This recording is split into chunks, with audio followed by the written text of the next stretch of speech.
오늘 우리에게 주시는 말씀은 마가복음 15장 33절부터 38절까지 말씀이에요. 신약성경 83면입니다.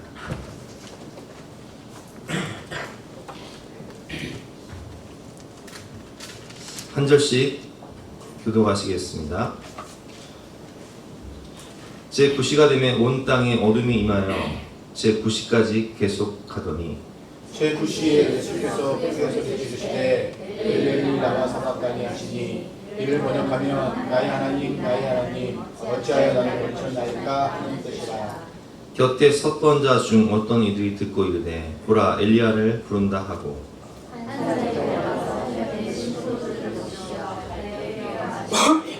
이르되 가만두라 엘리야가 와서 그를 내려주나 보자 하더라. 예수께서 큰 소리를 지르시고 숨지시니라. 이에 성소 시장이 위로부터 아래까지 찢어져 둘이 되니라. 아멘. 오늘 제목은 버림받았다고 느낄 때라는 제목으로 본 말씀을 의지해서 함께 은혜를 나누겠습니다. 지난 주간 새롭게 하소서에 한 시골교회 목사님이 나오셔서 간증을 하셨는데요. 거제도 한 섬에 있는 거제도에서 다리를 건너서 들어가는 더 깊은 섬에 있는 대곡교회를 담임하시는 차재철 목사님이 나오셔서 간증을 하셨어요.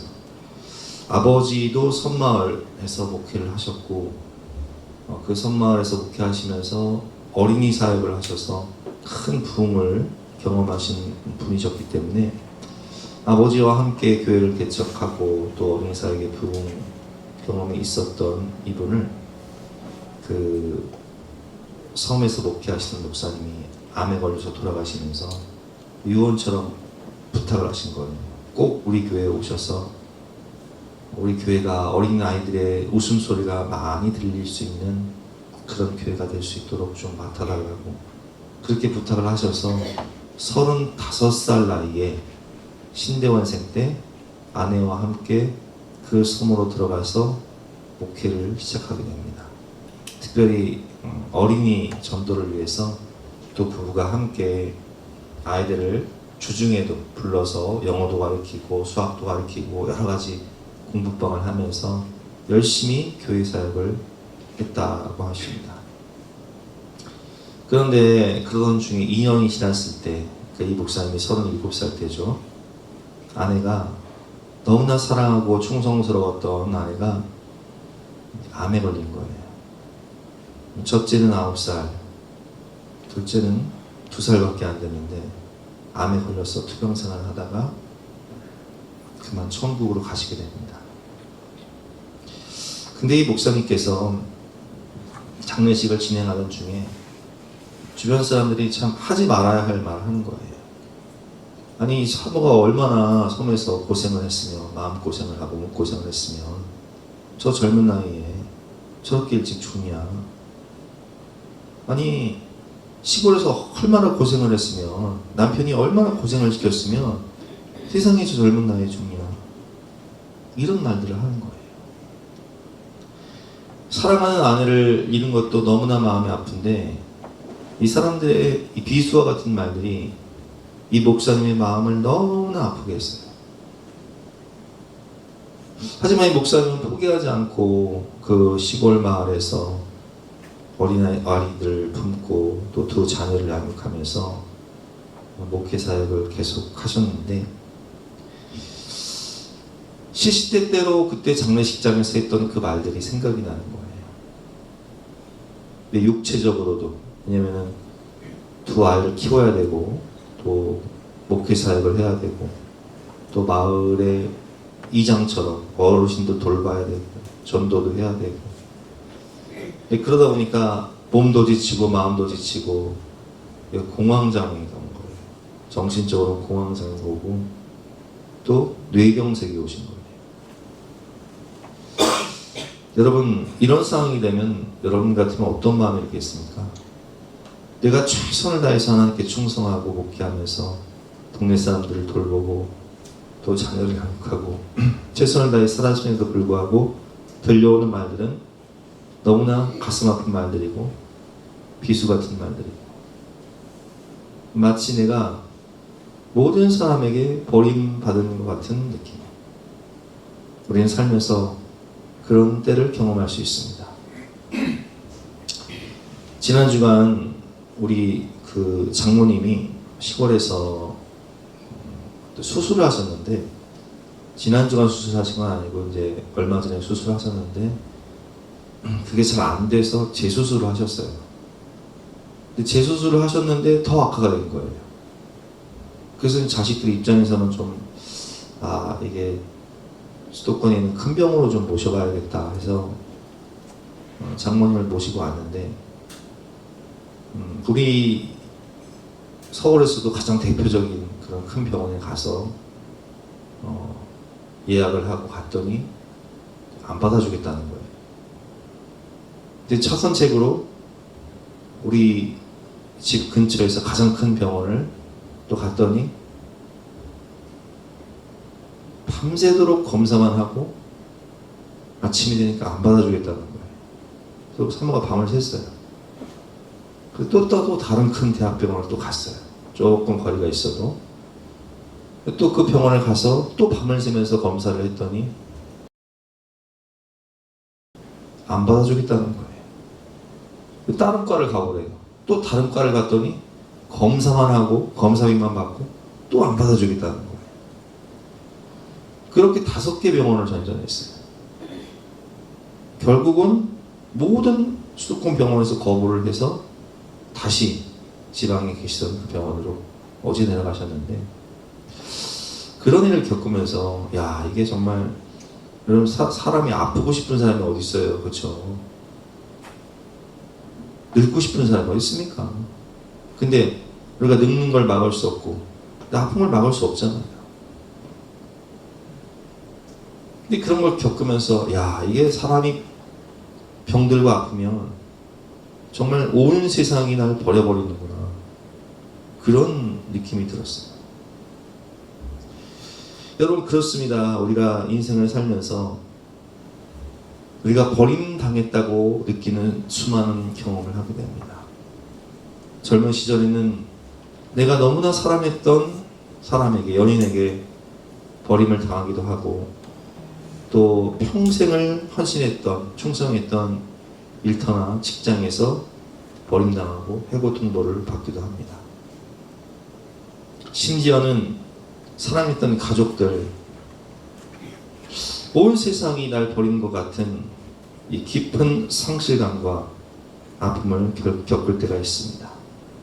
사람에게 버림받고 내가 속한 공동체에서 버림을 받고 세상에서 버림받았다 느낄 때 우리는 어떻게 할까요? 우리 성경 말씀을 통해서 함께 배워보도록 하겠습니다.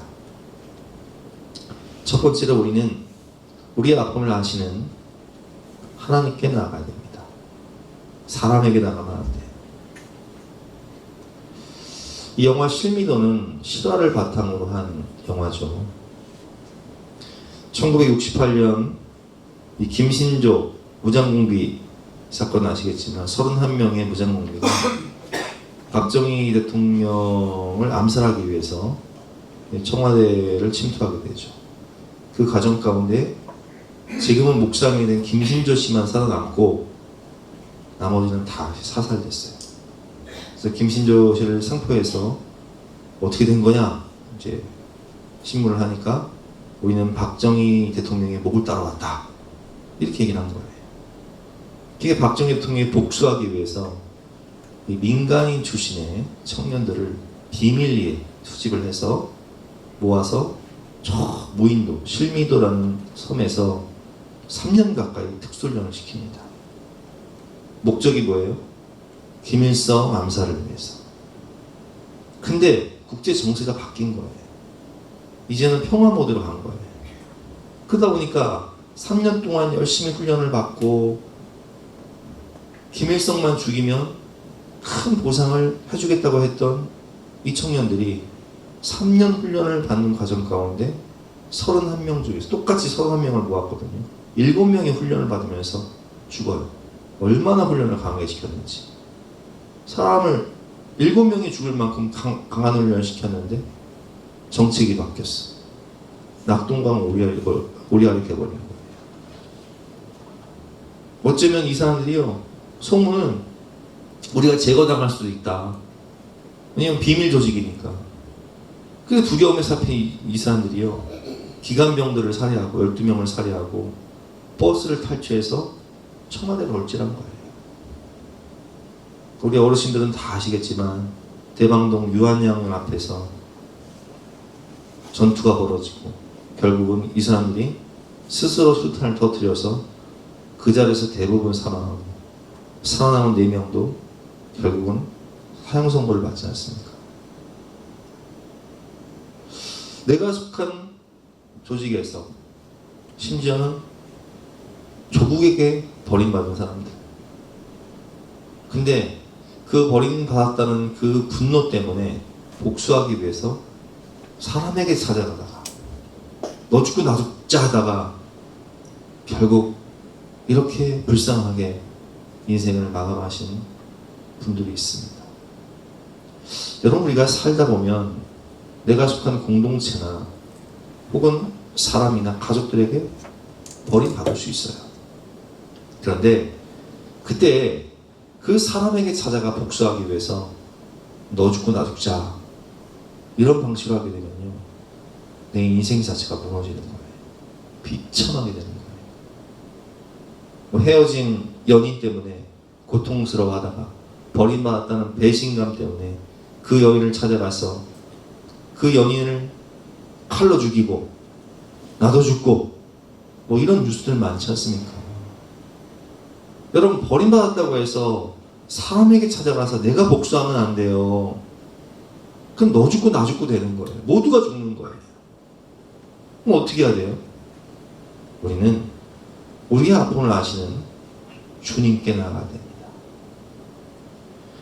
버림받은 우리 아픈 마음을 너무나 잘 아시는 예수님. 왜 그 마음을 잘 아실까요? 예수님은 모든 사람에게 버림받으셨어요.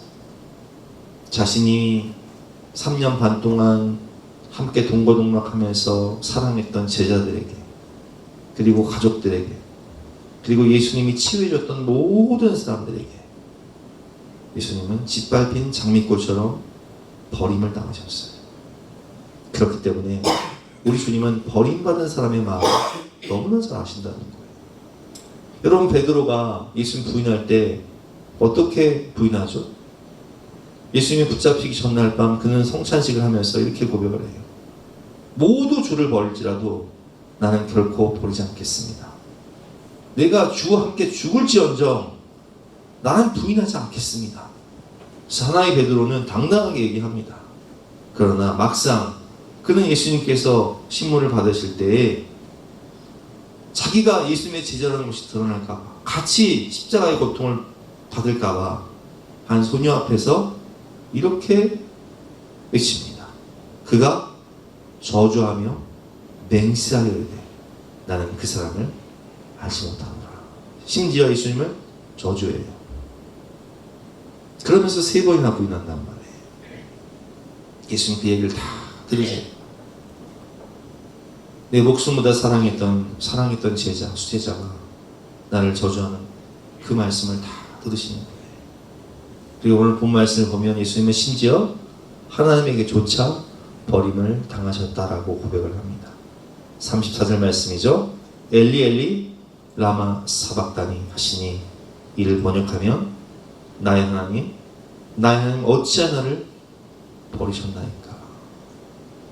인류를 구원하시기 위해서 예수님께서 온 세상의 죄를 담당하신 하나님의 어린 양이 되어서 십자가에서, 저주받은 십자가에서 고통스럽게 도살당하시면서 이렇게 외치시죠.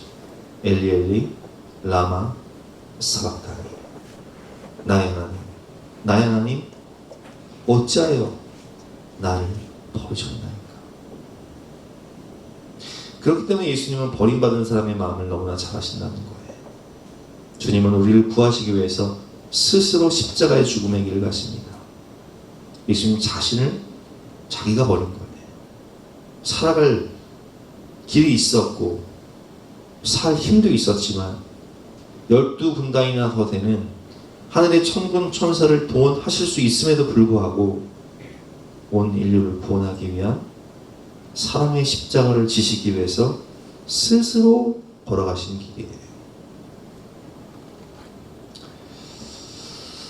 내 아픔 아시는 주님께 우리는 나아가야 합니다. 지금은 목사님이 되신 조화문 씨는 내 아픔 아시는 당신께 라는 노래를 만들었죠. 이 노래는 사실 하나님, 우리 주님께 드리는 곡이었어요. 가사의 내용을 보면 이분은 어렸을 때부터 가정폭력, 아버지가 술 먹고 형들을 때리면 형들이 또 둘째를 때리고 둘째가 또 셋째를 때리고 이렇게 가정폭력 속에서 살았고 마음속에는 항상 분노가 가득했다라고 고백을 하고 있습니다. 커서도 우울증과 공황장애, 알코올 중독. 그래서 이분이 방송 생활을 하면서도 생방송에 참여하지 않아서 정신상태가 공황장애, 우울증 때문에 생방송에 참여하지 않아서 이제 방송국에서 찾지 않는 그런 사람이 되었죠. 그러다가 주님을 만났어요. 그래서 그 찬양은 아니죠. 노래를 보면 어둠을 헤치는 세월은 말없이 흘러만 가는데 지나간 시간이 서러워 한없는 눈물만 흐르네. 그러던 어느 날 사랑을 만났네. 여기서 이 사랑은 어떤 사랑이죠? 하나님의 사랑. 누구도 느낄 수 없는 내 아픔 아시는 당신께 내 모든 사랑 드려요. 이 눈물 보시는 당신에게 내 마음 드려요. 이렇게 고백을 하고 있습니다. 아침이라 노래가 잘 안 나와서 제가 못하겠는데 넘어가도록 하겠습니다. 예. 주님은 버림받은 사람들의 마음을 너무나 잘 아시죠. 가슴으로 하세요. 왜? 신이 몸소 경험하셨기 때문에. 그래서 우리는 주님 앞에 우리 버림받은 찢기고 상한 마음을 내려놓고 마음을 쏟고 기도하면 주님은 우리를 안아주시면서 말씀하세요. 내가 안다. 너의 그 찢긴 마음, 버림받은 고통을 나는 다 알고 있다 라고 말씀을 하시는 것입니다. 그래서 우리는 이 아픔을, 이 찢긴 마음을, 상한 마음을, 버림받은 고통스러운 마음을 주님의 십자가 앞에 가지고 나아가 주님께 쏟아놔야 하는 것입니다. 찬양 지치고 상한 내 영혼을 우리 함께 좀 아침이라 이게 좀 높아서 안 올라갈 수 있지만 함께 찬양하는 시간 갖도록 하겠습니다.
그렇습니다. 우리가 이 버림받고 깨진 마음을 가지고 주님의 십자가 앞에 나아갈 때 주님은 우리를 안아주시며 말씀하십니다.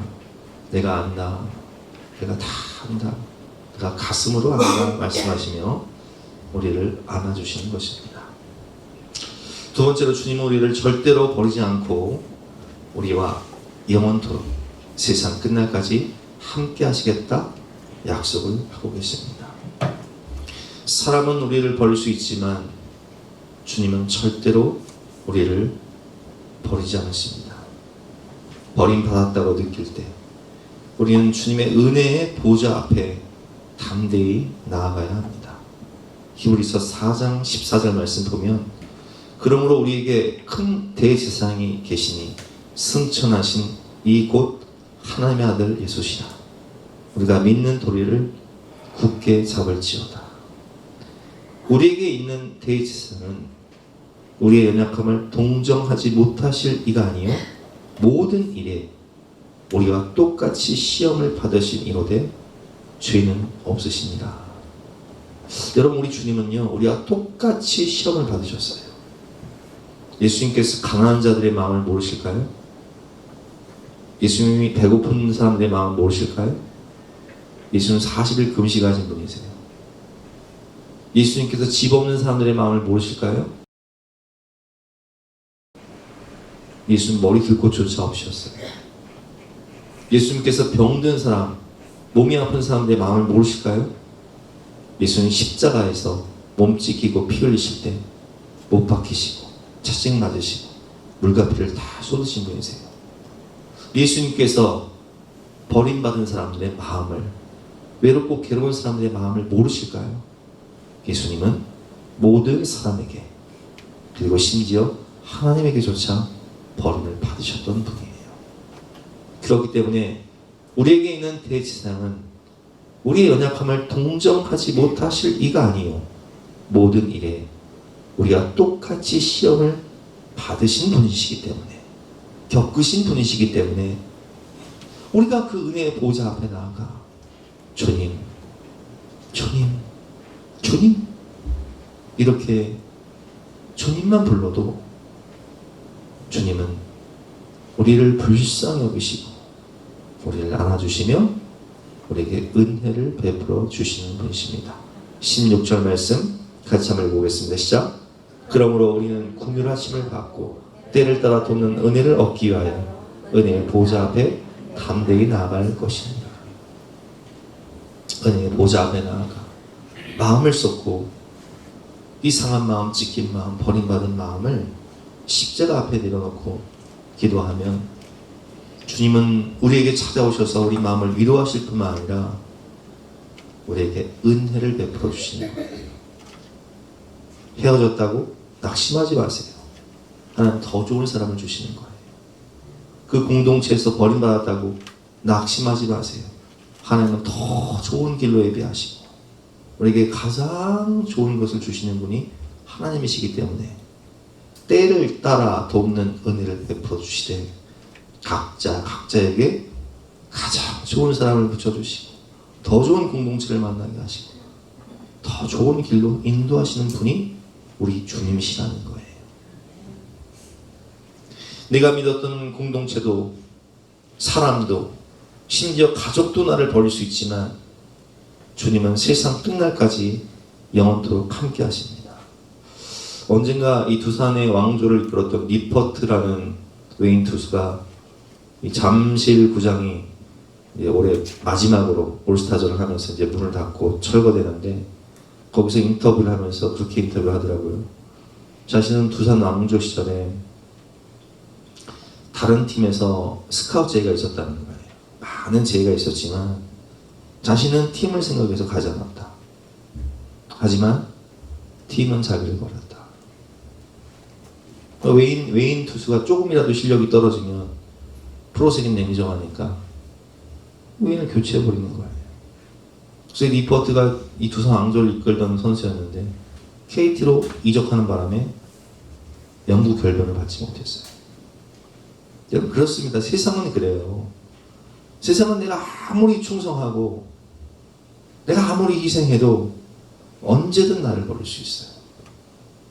그러나 우리 주님은 우리에게 말씀하십니다. 나는 너를 영원토록, 나는 너를 끝까지 사랑한다. 나는 너를 떠나지 않을 것이고 나는 너를 버리지 않을 것이다. 볼지어다 세상 끝날까지 내가 너희와 항상 함께하리라. 여러분, 그렇습니다. 모두가 나를 버리고 떠나는 죽음의 순간, 병원도 포기하고 이제 가족도 어떻게 해줄 수가 없는 그 외로움의 순간, 죽음의 자리, 심판의 자리에서 조차 나와 함께 하시는 분이 계시니 그분이 바로 우리 주님이세요. 온 세상 날 버려도 주 예수 안 버려 끝까지 나를 돌아보시니, 주님은 내가 가난하다고 날 버리지 않으세요. 내가 병들었다고 날 포기하지 않으세요. 내가 실패하고 쓸모없어도, 내가 죄인이고 추해도 우리 주님은 절대로 우리를 포기하지도 않으시고 우리를 버리시도 않으십니다. 내 너를 떠나지도 않으리라, 내 너를 버리지도 않으리라 약속하셨던 주님, 신실하신 주님, 그 주님의 은혜를 생각하며 함께 찬양하는 시간 갖도록 하겠습니다.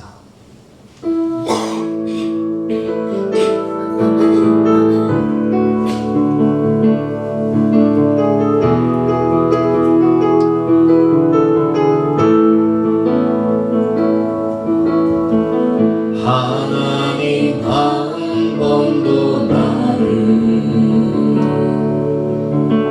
실망시킨 적 없으시고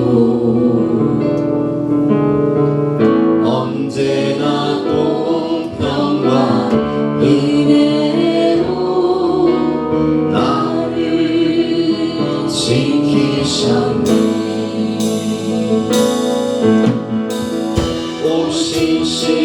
오신실하신 주, 오신실하신 주, 내 너를 떠나시오 않으리라, 내 너를 버리시오 않으리라 약속하셨던 주님, 그 약속을 지키사 이후로도 영원토록 나를 지키시리라 확신하네. 지나온 모든 세월들 돌아보아도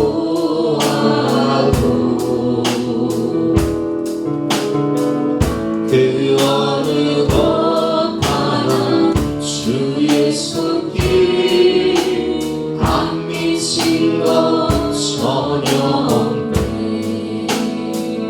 오 신실하신 주, 오 신실하신 주, 오 신실하신 주, 내 너를 떠나시오 않으리라, 내 너를 버리시오 않으리라 약속하셨던 주님, 그 약속을 지키사 이후로도 영원토록 날 지키시리라 하시오. 신실하신 주, 오 신실하신 주, 오 신실하신 주,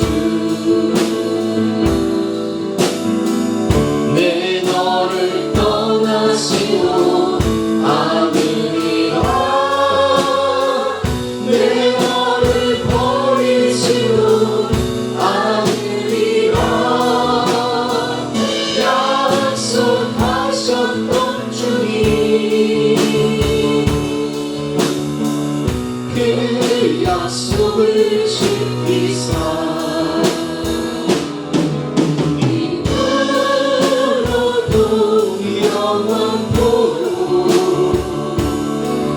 나를 지키시리라 확신하네.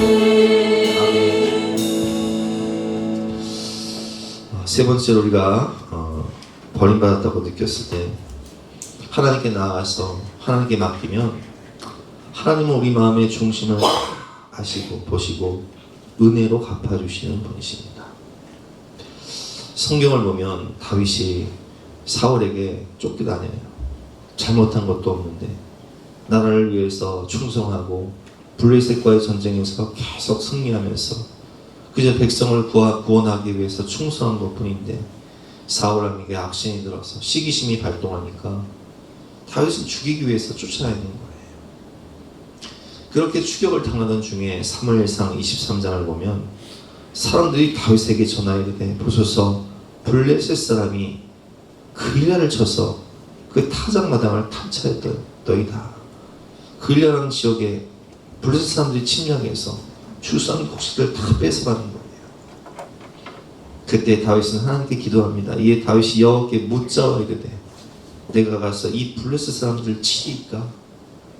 여호와께서 다윗에게 이르되 가서 블레셋 사람들을 치고 그일라를 구원하라. 3절 말씀에 다윗의 사람들이 그에게 이르되 보소서 우리가 유다에 기도 드렸거든 하물며 그일라에 가서 블레셋 사람들의 군대를 치는 일이니까. 부하들이 뭐라고 얘기해요? 아니 대장님, 우리가 지금 내꾸가 석자인데 사울이 이를 추격하고 있는데 우리가 누굴 구원하러 갑니까? 근데 다윗은 그래도 하나님의 백성들이니까 그일라를 구원하기 위해서 기도하고 갑니다. 4절 말씀이죠. 다윗이 여호와께 다시 묻자오되 여호와께서 대답하여 이르시되 일어나 그일라로 내려가라. 내가 블레셋 사람들의 손에서 블레셋 사람들을 내 손에 넘기라 하신지라. 그래서 5절 말씀에 보니까 다윗과 그의 사람들이 그일라로 가서 블레셋 사람들과 싸워 그들을 크게 쳐서 죽이고 그들의 가축을 끌어옵니다. 다윗이 이와 같이 그일라 주민을 구원하니라. 자, 다윗이 그일라 주민을 어떻게 했다고요? 구원해 줬어요. 그러면 이 그일라 사람들이 다윗 편에 서야 돼요? 사울 편에 서야 돼요? 다윗 편에 서야 돼요. 근데 다윗 편에 설까요? 사울 편에 설까요? 사울 편에 서요. 그래서 다윗은 그일라를 구원한 다음에 또 하나님께 기도해요. 하나님, 이 그일라 사람들이 나를 사울에게 넘기겠습니까? 안 넘기겠습니까? 하나님 말씀하세요. 넘길 것이다. 아니, 부하들이 반대했음에도 불구하고 다윗은 그 사람들을 구원하기 위해서 기도하고 목숨 걸고 싸웠어요. 이 사람이 의리가 있다면, 사람이 생각이 있다면 그러면 안 되는 거 아니에요? 근데 여러분, 우리가 그럴 수 있다는 거예요.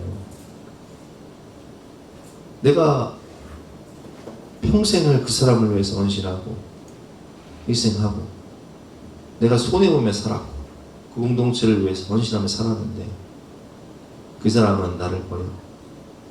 그 공동체는 나를 버려. 그럼 그럴 때 어떻게 해야 돼요? 하나님께 맡겨야 돼요.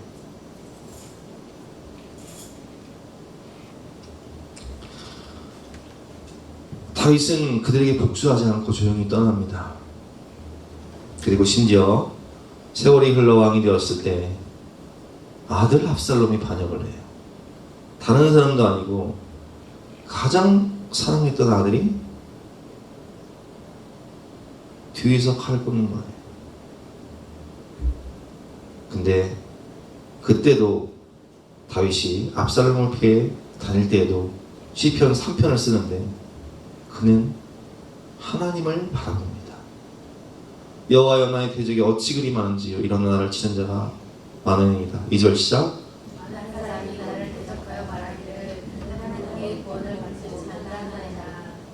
여호와여, 주는 나의 방패시요 나의 영광이시요 나의 머리를 드시는 자이시니이다.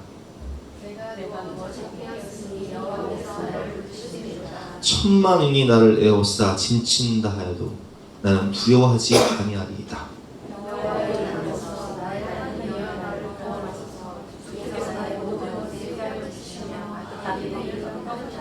함께 읽겠습니다.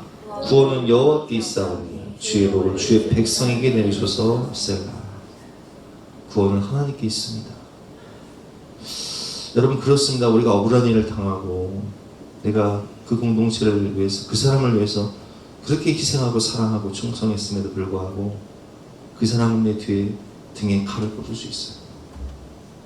그러나 그 사람을 찾아가서 복수하려고 하지 말고 하나님께 맡기세요. 다윗을 높여주시는 분이 누구세요? 하나님. 다윗에게 승리를 주시는 분이 누구세요? 하나님. 모든 걸 갚아주시는 분이 누구세요? 하나님. 요셉은요, 형들에게 버림받아서 형들이 요셉을 돈 받고 노예로 팔아버렸어요. 그래서 젊은 시절을 노예로 살아야 했고 또 억울하게 누명 쓰고 죄수로 살아야 했어요. 이제 힘 있는 총리가 되었어요. 형들을 살릴 수도 있고 죽일 수 있는 권한이 있었어요. 아버지가 돌아가시자 형들은 벌벌 떨면서 요셉 앞에 무릎 꿇고 사정합니다. 그때 요셉은 이렇게 말합니다. 창세기 50장 20절 말씀. 당신들은 나를 헤아렸으나 하나님 그것을 선으로 바꾸사 오늘과 같이 많은 백성의 생명을 구원하게 하시라 하셨나니 당신들은 두려워하지 마소서. 내가 당신들과 당신의 자녀를 기르리이다 하고 그들을 간곡한 말로 위로하였더라. 악을 선으로 바꾸시는 하나님을 신뢰했기 때문에, 역사의 주관자가 되신 하나님을 신뢰했기 때문에 복수하지 않고 내가 당신과 당신들의 자녀까지 기르리이다. 결국 요셉의 이 통 큰 용서를 통해서 이 야곱의 12 형제가 12 지파가 되는 은혜를 하나님이 부어주시는 거예요. 여러분, 원수가 없는 것은 내게 있지 않아요. 하나님께 맡겨야 돼요. 하나님께 맡기면 하나님은 가장 좋은 길로 인도하시고 더 좋은 사람 만나게 하시고 더 좋은 공동체를 만들게 해주시고 새로운 광야의 길을 내시고 사막의 강을 내시는 분이 우리 하나님이시라는 거예요.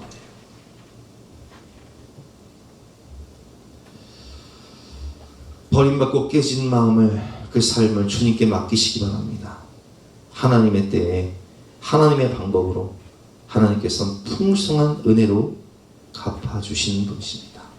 악을 선으로 바꾸시고 약함을 강함으로 바꿔주시는, 내게 가장 좋은 것을 주시는 은혜가 풍성하신, 사랑과 자비와 긍휼이 많으신 좋으신 하나님이 우리 아버지 하나님이시라는 거예요. 우리는 하나님이 독생자 예수님을 십자가에 버리실 만큼 우리를 사랑하셔서 우리를 구원하시기 위해서 십자가에서 독생자를 버리실 만큼 우리는 존귀한 존재라는 사실을 잊지 말아야 돼요. 손경미 목사님은 어린 시절 아버지가 가족을 버리고 떠났어요. 어린 2 자녀를 버리고 떠나버렸어요. 엄마도 버림받고 자신들도 버림받았죠. 그래서 7살 때부터 신문 배달을 해야 되고 성인이 되어서도 친척들에게 이용당하고 사기당해서 학교, 대학을 가지 못하고 공장생활을 해야 되고 또 찬양사역을 하면서도 가장 믿었던 동료에게 배신을 당해서 사기를 쳐서 카드빚 700만 원을 자기가 물어줘야 했던 그런 경험이 있지만, 그 시간을 통해서 만들어진 찬양이 뭐냐면 충만, 예수로 충만, 감사, 은혜와 같은 찬양을 삶으로 겪어내게 하세요. 간증하게 하세요. 그 찬양에 힘이 있는 거예요. 하나님 몇백 배로 갚아주시는 거예요.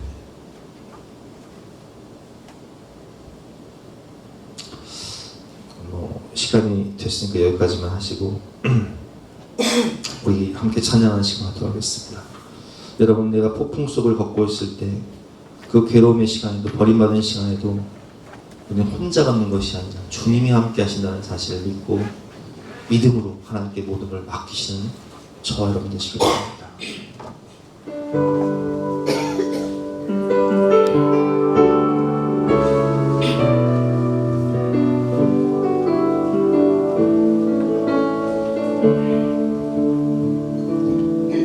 그대 폭풍 속을 걷고 있을 때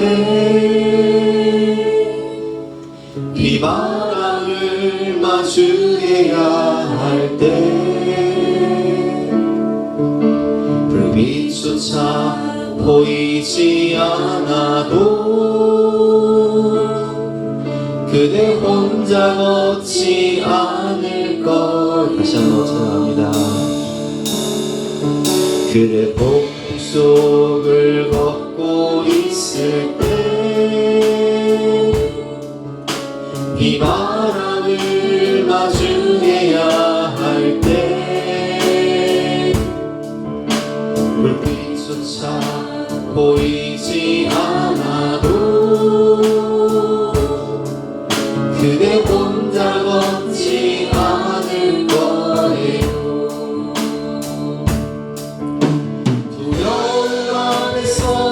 하늘을 보아요. 외로운 그대여 걱정 마요. 눈부린 그 길 또 걷고 가요. 그대 혼자 걷지 않을 거예요. 그대 폭풍 속을 걷고 있을 때 그대 폭풍 속을 걷고 있을 때 비바람을 마주해야 할 때 불빛조차 보이지 않아도 그대 혼자 걷지 않을 거예요. 두려움 앞에서 하늘을 보아요. 외로운 그대여 걱정 마요.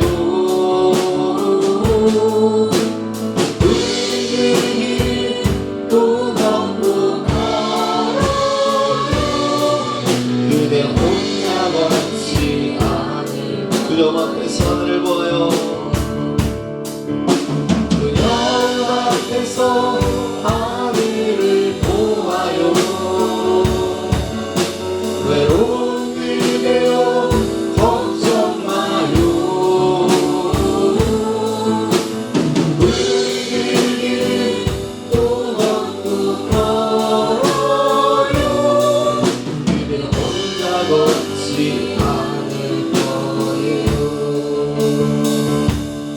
주신 말씀 따라서 기도할 때 하나님 우리의 찢기고 상한 마음을 버림받은 마음을 주님 앞에 내놓을 때 주님 위로해 주시고 치유해 주시며 내게 가장 좋은 길을 허락하시는 하나님의 은혜 악을 선으로 바꾸시며 약함을 강함으로 바꿔주시는 하나님의 은혜를 경험할 수 있도록 역사하여 주시옵소서. 우리 주님 한번 기도하겠습니다.